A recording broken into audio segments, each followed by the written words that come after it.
Chapter One Cassie. I gaped at my mother as she finished making grilled cheese sandwiches for my brother. What do you mean we're leaving? I continued my persistent questioning. She sighed before brushing away the wisps of blonde hair away from her face. Cassie, the move is only temporary. Besides, you get to spend it with your grandfather.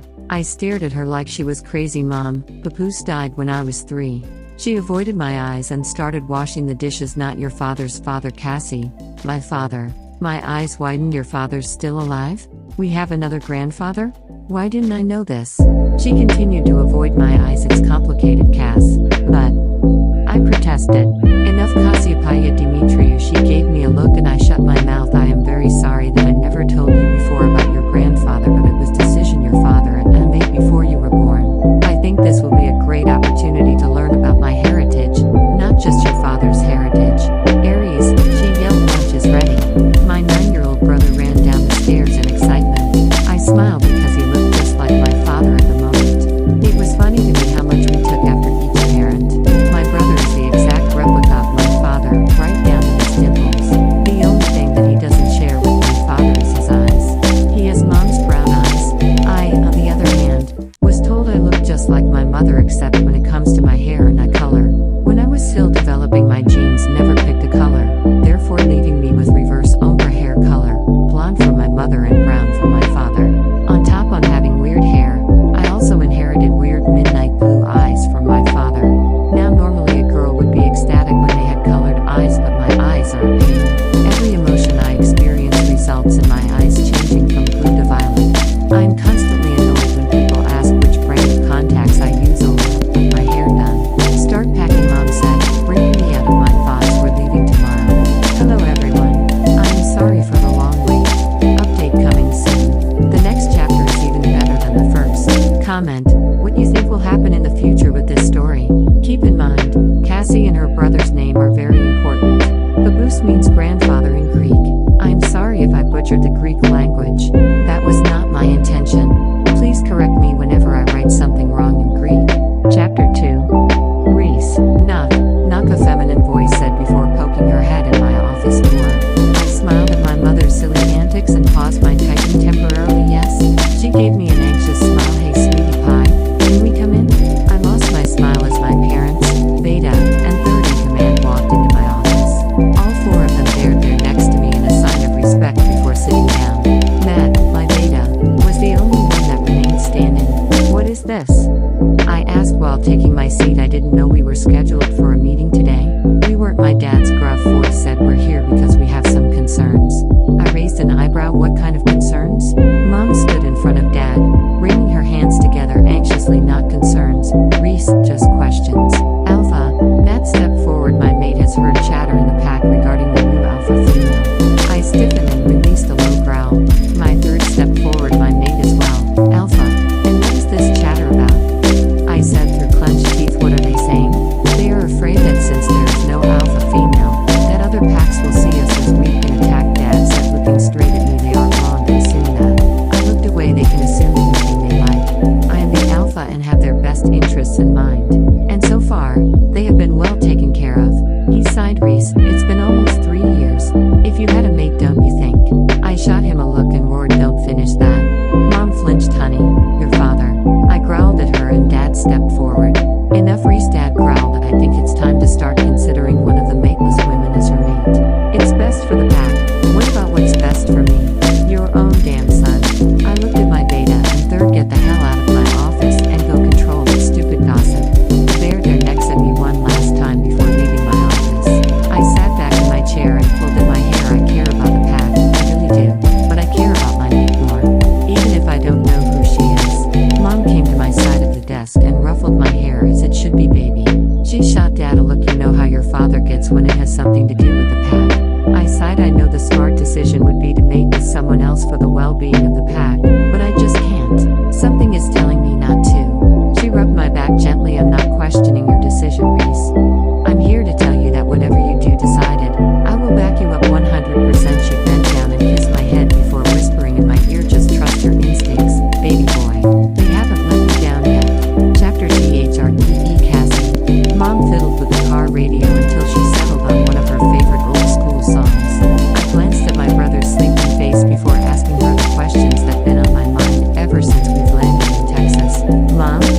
Yes, sweetie?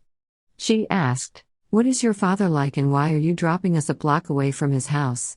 She gripped the steering wheel so hard that her knuckles turned white. For a moment, I thought she wouldn't answer until she started talking. When I was younger, my father was a tough and strict man. He always insisted that I should be more focused on my studies instead of the outside world. She focused on the road. Now that I have children of my own, I see what he meant, but as a teenager, I was upset with him. So upset. She turned down an unpaved road and continued to drive. I continued to do as he said, because if I didn't, he used to guilt trip me. She used to scream at me, saying that since I lived in his house, I had to follow his rules. I felt sad for my mom at that moment. She was such a wonderful woman that I couldn't imagine what kind of life she had before now. One night, she continued, I got so fed up with his yelling that I left to a friend's house. Of course, being stupid teenagers, we decided to do something rebellious. She chuckled, and for the first time on this damn trip, I smiled. Since the nearest club was 2 hours away, my best friend and I decided to go to a bonfire one of the college kids was throwing. Her smile remained as she continued to drive, so we decided to take a shortcut through the woods. She turned to me and smiled, and of course, with my sense of direction skills, we got lost.